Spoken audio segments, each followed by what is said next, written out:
trataba de un claro mensaje para su pueblo. Traducido literalmente quiere decir revolucionador del mundo. Y eso era exactamente lo que tenía pensado hacer. En quechua, la palabra pacha significa a la vez espacio y tiempo.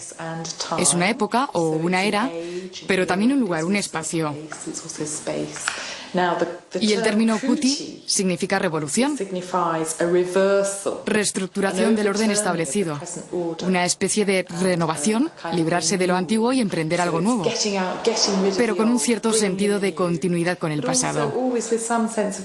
El tiempo no se puede revertir por completo. Hay algo del pasado que continúa, que permanece, pero la idea de Pachacútec implica siempre un sentido de renovación. Comenzó la renovación reuniendo a las poblaciones vecinas alrededor de Cuzco e hizo súbditos honorarios incas a los quechuas leales. Pasaron a denominarse incas por privilegio. Entonces se embarcó en una larga serie de guerras extranjeras. El primer objetivo de la expansión era el territorio de Chinchasuyu, al noroeste de Cuzco, patria de los chancas. Marchó 300 kilómetros hacia el oeste, sorteando algunas de las cumbres más altas del mundo. Sorprendentemente, encontró tan solo algunos focos de resistencia. La tribu chanca fue derrotada sin presentar batalla, así que Pachacútec le ofreció a su jefe una noble inca por esposa como regalo. Y mientras celebraban su victoria, Pachacútec se casó con su primera mujer, Mama Anahuarque, en el Templo del Sol. Pero no sería su única esposa. En la cultura inca, la poligamia era una práctica común. Aunque no se sabe nada apenas de la vida amorosa de Pachacútec, sabemos que se casó con al menos 3 mujeres, y si creemos las leyendas, fue padre de 300 hijos.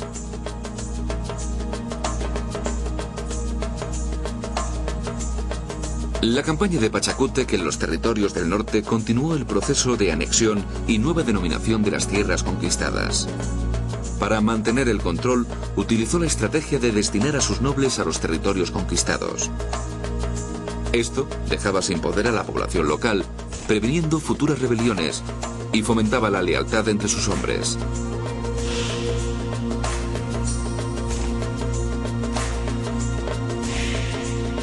Pero mientras luchaba en la campaña del norte, surgieron problemas en el otro extremo del reino. Chuchi Capac, un señor de la guerra de la cuenca del lago Titicaca, tomó el título de inca y se apoderó de unos 800 kilómetros de territorio, abarcando desde las orillas del Titicaca hasta los desiertos del norte de Chile. Enfrentado a semejante amenaza, Pachacútec envió emisarios exigiendo la rendición de Chuchi Capac. Pero sus intentos de resolver la situación pacíficamente no funcionaron, y Chuchi Capac declaró la guerra a los incas. Pachacútec estaba bien preparado. Cargado de armas y provisiones, condujo un gran ejército a la batalla. Penetraron en Collasuyu, a través de las tierras altas del oeste de la moderna Bolivia, aceptando el reto de Chuchi Capac.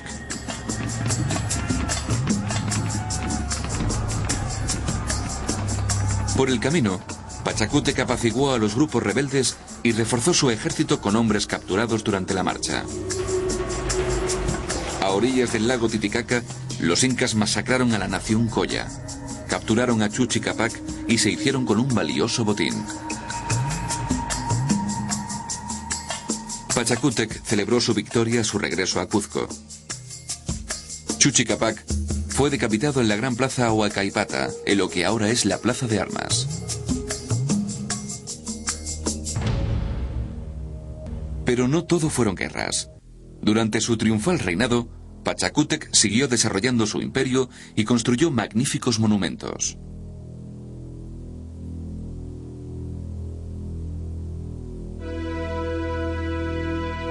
En el fértil valle del río Urubamba, en la provincia de Antisuyu, Pachacútec comenzó la construcción de grandes palacios, lugares de culto, ciudades y fortalezas que todavía se pueden ver hoy en día.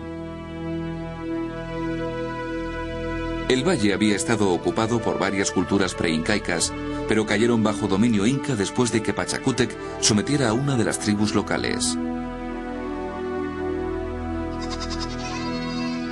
Conocido como Vilcamayo en tiempo de los incas, el Valle Sagrado era el granero de Cuzco, una región muy importante para los incas. Cuando se estrecha el valle, el río Urubamba fluye más deprisa y se adentra en una garganta que desciende desde los Andes hasta el Amazonas. Fue en este lugar tan bello y estratégico donde Pachacútec construyó la gran fortaleza de Ollantaytambo. La piedra que se utilizó fue traída de una cantera situada en lo alto de una montaña al otro lado del río Urubamba.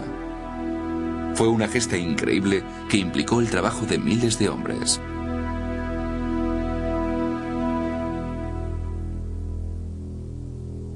Pero el mayor legado de Pachacútec está situado más allá del valle. Se cree que construyó la esplendorosa ciudad perdida de Machu Picchu como centro sagrado para consagrar su propia grandeza. Colgada de lo alto de una cumbre de roca, Machu Picchu es la ciudad inca mejor conservada de todas.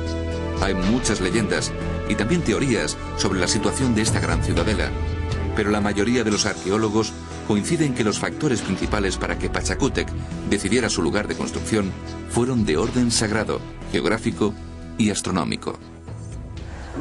Se sabe casi con certeza que Pachacútec construyó la ciudad durante su primera etapa como emperador inca. El propósito exacto de la construcción de Machu Picchu sigue siendo objeto de especulaciones. No se sabe si era una casa de campo o parte de una red de establecimientos defensivos diseñados para consolidar la autoridad inca en una zona en la que empezaban a instalarse y a entablar contacto con los grupos indígenas de la selva en la cuenca del Amazonas, que eran bastante menos fáciles de conquistar que los pueblos agrícolas sedentarios que se habían encontrado en el resto de Perú. Probablemente tenía un propósito defensivo más que ceremonial. Pero también es probable que a causa de su situación en la remota y valiosa zona entre la selva y Cuzco, tuviera un papel importante desde el punto de vista agrícola. Se dice que Machu Picchu era un centro agrícola de los incas que se utilizaba para suministrar hoja de coca sagrada y maíz a los nobles incas y a los sacerdotes de Cuzco. Esta magnífica maravilla del mundo inca puede haber servido también como capital de una provincia fronteriza y puesto de vigilancia inexpugnable para proteger la ruta desde Antisuyu a las tierras altas civilizadas de Cuzco. Como los incas adoraban a la tierra y la consideraban sagrada, su arquitectura estaba diseñada para armonizar con el paisaje montañoso de su país. Esto se aprecia mejor en Machu Picchu que en ninguna otra parte. Los incas eran constructores muy hábiles. Utilizando grandes bloques de piedra, diseñados para ensamblarse perfectamente, construyeron sus edificios principales de modo que fueran resistentes a los terremotos que constantemente asolaban Cuzco. En época de Pachacútec, la arquitectura inca alcanzó su máximo esplendor. Se caracterizaba por su simplicidad y su solidez. Empleando un mínimo de herramientas, los incas erigieron edificios macizos con pocos adornos o escultura. Los bloques de granito estaban diseñados para que encajaran tan bien unos con otros que no era necesario usar cemento. Fuera de los pueblos y las ciudades, la mayoría de los súbditos incas vivía en comunidades agrícolas. Donde las empinadas cuestas dificultaban la agricultura, se adoptó el remedio de construir terrazas. Los incas adoptaron masivamente el cultivo en terrazas. Transportaban tierra fértil hasta lo alto de la montaña desde el fondo del valle y la colocaban sobre un lecho de grava. Se instalaban muros de piedra para mantener la tierra en su sitio y canales de irrigación que llevaban agua a las terrazas. Cuanto más empinada era la ladera, más estrecha era la terraza. Mediante este método, los incas fueron capaces de incrementar la superficie de tierra cultivable. Los conocimientos agrícolas eran muy sofisticados. Moray es una granja experimental inca donde una profunda depresión en el terreno en forma de cuenca ha sido transformada en terrazas circulares. Este extraño lugar se utilizó probablemente para estudiar los efectos de la altitud y la dirección de la luz solar sobre diferentes plantas. La tierra de cada ayllu o clan tribal